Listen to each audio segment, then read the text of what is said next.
আবার স্বাগত কৃষি বিজনেসে।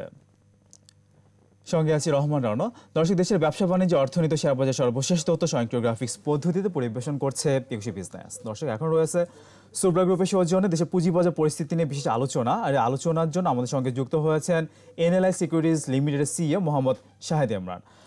মোহাম্মদ শাহেদ ইমরান, আপনাকে স্বাগত কৃষি বিজনেসে। আমরা আজকেও দেখতে পাচ্ছি, আবারও আমরা দেখতে পাচ্ছি বিমা খাতের আধিপত্য। আমরা দেখতে পাচ্ছি যে আজকে এখনো পর্যন্ত প্রায় সবগুলো সেক্টরে নেগেটিভ ট্রেন্ড থাকলেও আমরা দেখতে পাচ্ছি বিমা খাতে প্রায় সবগুলো প্রতিষ্ঠানের দর বৃদ্ধি পেয়েছে এবং টার্নওভারের ক্ষেত্রে আমরা দেখতে পাচ্ছি টোটাল টার্নওভারের অর্ধেকেরও বেশি কিন্তু বিমা খাতেই হচ্ছে। তো সাম্প্রতিক সময়ে আমরা শুধু এই একটি সেক্টরকে ঘিরেই আসলে আমরা দেখতে পাচ্ছি লেনদেন অথবা আগ্রহ যাই বলেন না কেন। তো আসলে এই বিষয়টিকে আপনি কিভাবে দেখছেন?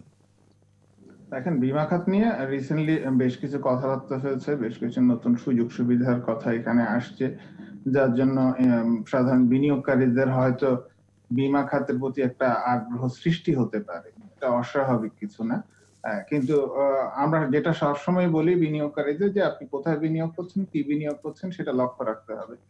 খুব বেশি উৎসাহিত হয়ে বিমা খাতের দিকে গেলে এটা আর ডিএসি এবং কমিশনও আছেন, ওনারা এটার ভিতরে উল্লঙ্ঘন কেন হচ্ছে, ক্রমাগত এই বৃদ্ধিটা কেন চলছে, সেটা নিয়ে বোধহয় একটু আলাপ করা, ওনারা ভিতরটা খতিয়ে দেখলে আমার মনে হয় বিষয়টা বের হয়ে আসবে।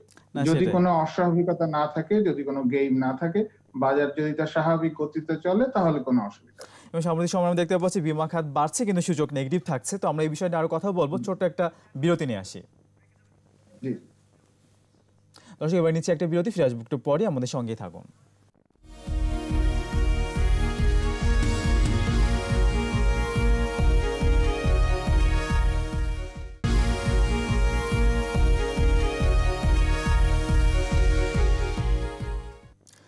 আবার স্বাগত কৃষি বিজনেসে। দর্শক, বিরতির আগে সুব্রা গ্রুপের সৌজন্যে দেশের পুঁজিবাজার পরিস্থিতি নিয়ে কথা বলছিলাম এনএলআই সিকিউরিটিজ লিমিটেডের সিইও মোহাম্মদ শাহেদ ইমরানের সঙ্গে। আবার ফিরছি আলোচনায়। মোহাম্মদ শাহেদ ইমরান, আমরা বিরতির আগে বলছিলাম যে বিমা খাত বাড়ছে এবং বিমা খাত বাড়লে আমরা দেখতে পাচ্ছি যে ইন্ডেক্সও কমছে। গত 3 কার্য যদি বসে অন্য সেক্টরের মুভমেন্ট ছিল, আমরা ইন্ডেক্সও দেখলাম বাড়লো, কিন্তু আজকে আবারও সেই বিমা খাতের আধিপত্য এবং আমরা দেখতে পাচ্ছি যে ইন্ডেক্সও কমছে। তো এই বিষয়টাকে আপনি কীভাবে দেখছেন? সাম্প্রতিক সময় যে ডিভিডেন্ডগুলো আসলো, ইপিএসগুলো আসলো, সেগুলো আপনি আপনার বিবেচনায় কেমন আসলো? ডিভিডেন্ড যেগুলো আসছে বিবেচনায়, যেহেতু কোভিড কালীন পরিস্থিতি গেছে এবং জুন এন্ডেড কোম্পানি সবগুলি, এবং ওনারা এই কোভিড কালীন প্রায় 3 মাসের অ্যাকাউন্টস ওনাদের এখানে এসছে। ওই সময় আমরা জানি যে দেশের টোটাল অর্থনীতি মোটামুটি স্থবির ছিল, অনেকেরই কেনা বেচা হয়নি। তারপরেও যে ধরনের ডিভিডেন্ড গুলো আসছে, ভালো কোম্পানিগুলো যে ডিভিডেন্ড দিচ্ছে, আমরা সাধুবাদ জানাই।